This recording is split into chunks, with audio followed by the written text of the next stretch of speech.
नमस्कार मित्रांनो.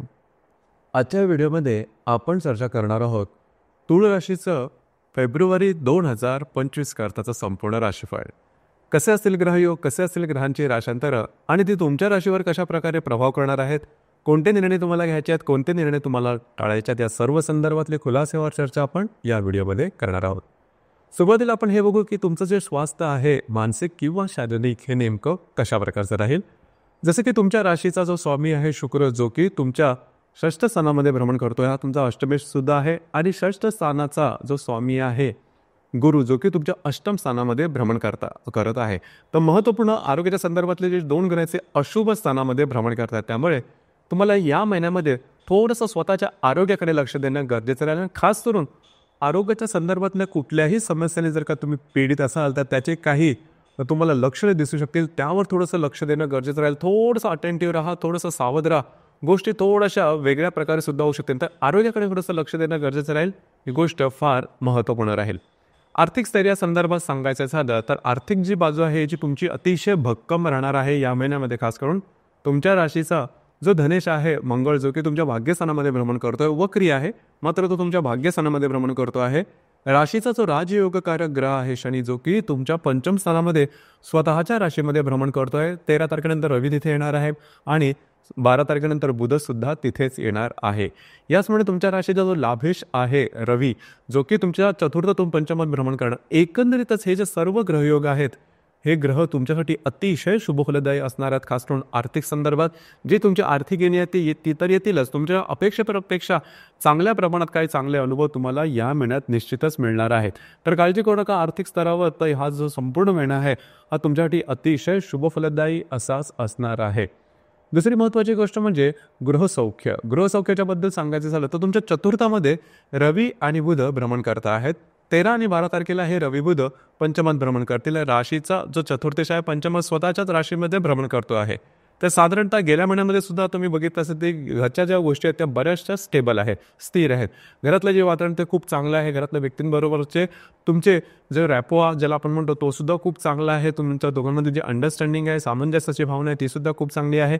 या महिन्यामध्ये घरामध्ये काही नवीन खरेदी वगैरे होऊ शकते.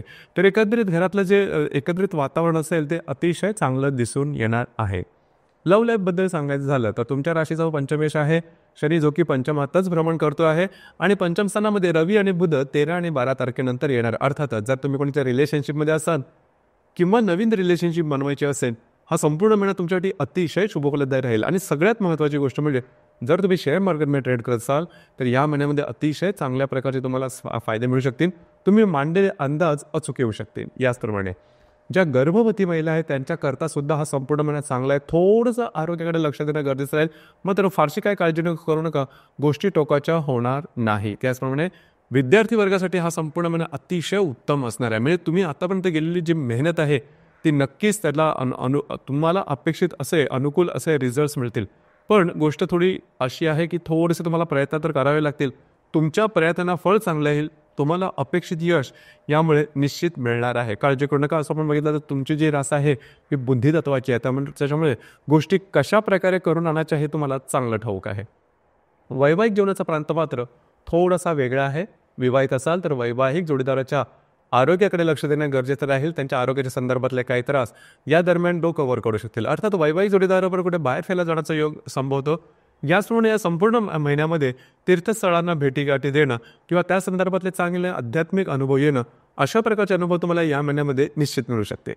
दुसरी महत्त्वाची गोष्ट म्हणजे जे कार्यक्षेत्र आहे त्या संदर्भात काळजी करू नका. कार्यक्षेत्राच्या संदर्भात जे नॉर्मल ज्या गोष्टी आहेत त्या चालू राहतील. फक्त तिथे थोडं ऑफिस पॉलिटिक्सचं होणार नाही ना, ही गोष्ट थोडीशी महिन्याच्या सुरुवातीला थोडीफार होऊ शकेल. मात्र एकंदरीत सांगायचं झालं तर तसे काय फारसा मोठा प्रॉब्लेम तुम्हाला येणार नाही. त्याच्यामुळे अजिबात काळजी करू नका. या संपूर्ण महिन्यामध्ये तुम्हाला थोडंसं स्वतःच्या आरोग्याकडे लक्ष देणं गरजेचं आहे. कारण फिरणं वगैरे तुमचं थोडंसं जास्त होणार आहे. त्याचा परिणाम तुमच्या हेल्थवर, आरोग्यावरती होईल. आणि दुसरी महत्त्वाची गोष्ट म्हणजे वैवाहिक जीवनामध्येच थोडंसं डिफरन्स ऑफ ओपिनियन ज्याला आपण म्हणतो, मतभेद, मतवैचित्र, अशा प्रकारचे काही अनुभव येऊ शकतील. बाकी जर का पाहायचं झालं तर हा संपूर्ण महिना तुमच्या अपेक्षेप्रमाणे जाणार आहे. त्याच्यामुळे तशी काय काळजी करू नका. जे काही गेल्या 3-4 महिन्यापासून गोष्टी होत नव्हत्या, त्याला विलंब लागत होता, त्याच्यामुळे थोडंसं फ्रस्ट्रेशन डेव्हलप होतं, या सगळ्या गोष्टी या महिन्यामध्ये संपूर्णपणे नाहीशा होणार आहेत. काळजी करू नका. याचप्रमाणे वैवाहिक जोडीदाराच्या आरोग्याच्या संदर्भातलं जे आपण थोडंफार पाहिलं त्या संदर्भात सुद्धा हा महिनाच तसा थोडाफार आहे.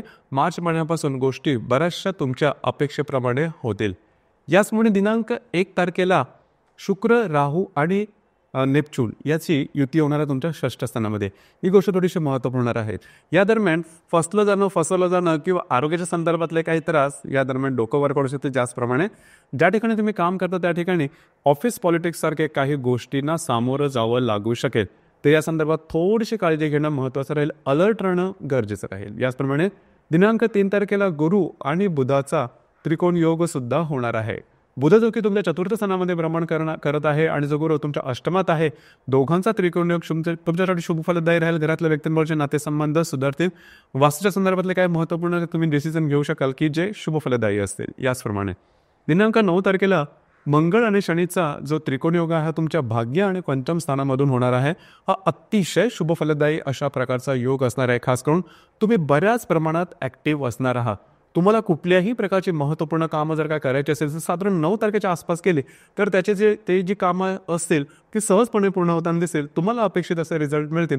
आणि महत्त्वाचं म्हणजे ज्या गोष्टी विलंब करत आहे, ज्या गोष्टींना विलंब लागत आहे, अशा गोष्टी या दरम्यान तुम्ही हाती घेऊ शकता. तुमचं मुळात कॉन्फिडन्स, एनर्जी लेवल आणि मूडसुद्धा या दरम्यान बराचसा चांगला दिसेल. कारण कामं ही पटापट होताना दिसेल. जर तुम्ही कोणाच्या रिलेशनशिपमध्ये असाल किंवा नवीन रिलेशनशिप बनवायची असेल तरीसुद्धा हा कालावधी अतिशय चांगला राहील. जर तुम्ही शेअर मार्केटमध्ये ट्रेड करत असाल तर शॉर्ट टर्ममध्ये केलेले ट्रेड या दरम्यान शुभ फलदायी असेच असणार आहे. मंगळ बुधाचा सुद्धा त्रिकोण दिनांक 23 तारखेला तुमच्या भाग्य आणि पंचमातून होणार आहे. अर्थात या दरम्यान कागदोपत्री व्यवहार, कमिटमेंट, प्रॉमिसेस करता उत्तम राहतील. या दरम्यान वैवाहिक जोडीदाराबरोबर कुठे बाहेर फिरायला जाण्याचा योग संभवतो आणि दोघांमधलं जे अंडरस्टँडिंग आहे ते या दरम्यान अतिशय चांगलं असणार आहे. याचप्रमाणे या महिन्यातली जी पौर्णिमा आहे ती 12 तारखेला आहे आणि जी अमावास्या आहे ती 27 तारखेला आहे.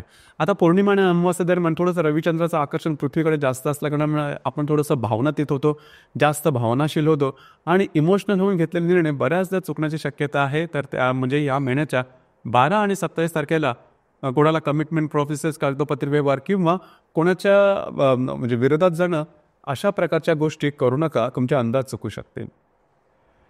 तर मित्रांनो, हे होतं तुळ राशीचं फेब्रुवारी 2025 करताचं संपूर्ण राशीफळ. धन्यवाद.